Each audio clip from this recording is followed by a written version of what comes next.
don't recommend doing this if you're newer to yoga, and only do this if you've been practicing yoga a little while and if you have quite an advanced practice. Poses that I recommend you try before this are things like the headstand.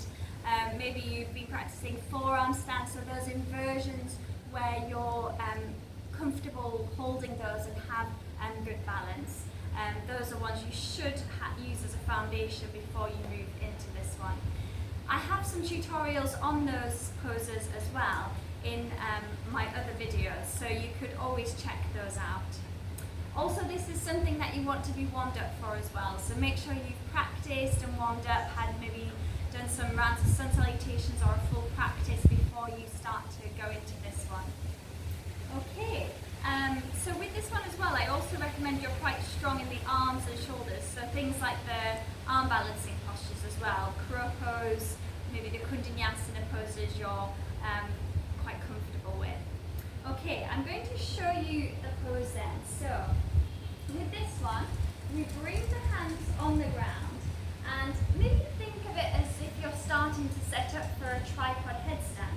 So you've got the hands there as a base, and instead of the head being that top of the sort of tripod, we're going to be doing the balance on the chin. It is called chin stand, but you've not got a huge amount of weight in the chin. Similar to the headstand, the weight is actually going to be in the arms, and the chin is just acting as a point of balance at the top of the triangle shape. So I've got my hands down and nicely grounded on the mat. I then start to bring my chin down. I'm going to lift up onto the toes, lifting up the hips. And then I'm not jumping into this, I'm just getting a nice bit of lift to try and bring my hips over the shoulders. And then I just start to lift up using the core strong and holding. You can hold for a few breaths and then you can take it back. Maybe you take it through a vinyasa and through. As you're learning this one, some people find it useful to use the blocks. And I'll show you how you could use the blocks here.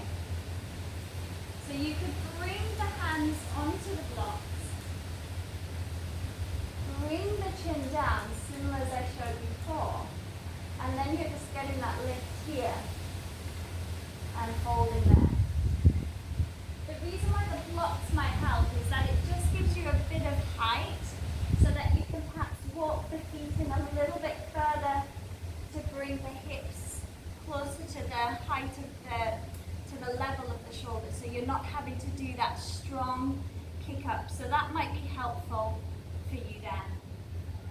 Once you've got a comfortable chin stand, there might be other ways you transition into the pose. For example, you could go from the Bherundasana into the chin stand. I'll show you this one as an example. So, from my Bherundasana 2, I bring the chin down, and then I can lift up into the chin stand, and then maybe through a vinyasa. I've got a separate video on the Bherundasana poses if you want more instruction on how to practice those. Obviously, as you can see, this is a very advanced practice. There is always the risk with inversions that you could tip over, and in this position, you're in a very vulnerable position with your neck. So I really do recommend practicing this one with a yoga teacher, particularly if you're new to the pose, so that you get that proper guidance, you've got the support there, maybe someone to spot you if you're doing that. So only practice this one if you're safe. Avoid it if you've got any neck injuries, maybe the shoulder injuries and things as well. So do take care with this one because it is an advanced pose. But if you are advancing your practice, something you might want to work on. I hope you found that useful. I've got lots more videos, tutorials on my YouTube channel if you want to check those out. I'm Sarah Lucy Yoga on social media. Thank you very much for joining me today. Namaste.